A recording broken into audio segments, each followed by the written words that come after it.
London looks great from a bike. Well, it does when you're not staring at an A to Z.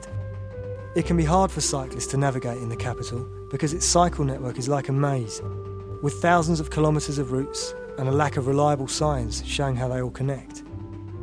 The London Underground's another complex and far-reaching network, but it wasn't always as easy to get around as it is now. In 1931, Harry Beck tamed the tube with his iconic map, and since then has led the way for Londoners and the rest of the world. Today, cyclists are yearning for a map that can tame London's cycle network, a London Cycle Map. For the past decade, one man has yearned more than most. After getting lost on a bike one too many times, Simon Parker resolved to do something about it. He began analysing maps and sketching better ways of representing London's cycle routes.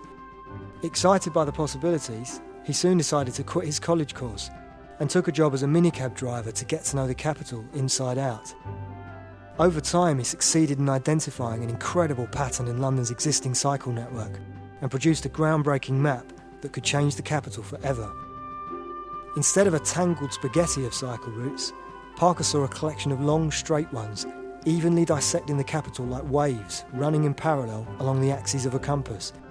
He gave the routes a colour depending on their orientation: blue, cyan, green, orange and red, with cold colours for routes running between north and south and warm colours for routes between east and west. He also gave each route a number to distinguish routes of the same colour and included a circular yellow route around central London. Parker called this the Compass Colour System. It's an idea that would provide the basis for a really simple journey planner. Wherever you were, you'd always find a long straight cycle route near you, which would lead in the general direction of your destination, wherever that may be. Cyclists could get from anywhere to anywhere in the capital by remembering no more than a few of these coloured routes. For example, G1 and R2 would take you from Angel to Hyde Park. Parker's London cycle map could even be made to look just like the tube map. The only thing missing is signage. On the street, you'd need to be able to see signs showing you how to follow each route as you go along. The signs would make navigating by bike incredibly easy.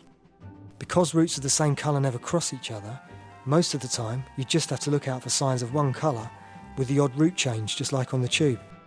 Much easier than remembering hundreds of street names and turn rights and turn lefts. Much easier than carrying the 14 separate cycle maps that currently exist for different areas of the capital. Cycling in London would also become safer. Seeing the signs, drivers would expect to encounter lots of people on two wheels. Not only would cyclists become more confident, more people would become confident enough to cycle. So what's the catch then? Too expensive? Hardly. The price of putting up the coloured signs corresponding to Parker's routes in central London has been estimated at just £500,000. That's a fraction of the cost of the excellent cycle hire scheme.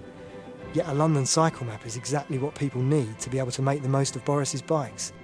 A single unified map is the final piece in the jigsaw for cycling in London.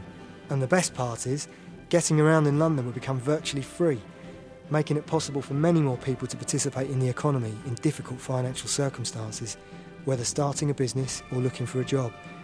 In tough times, we've always innovated in Britain. That's why Cycle Lifestyle magazine is running the London Cycle Map campaign.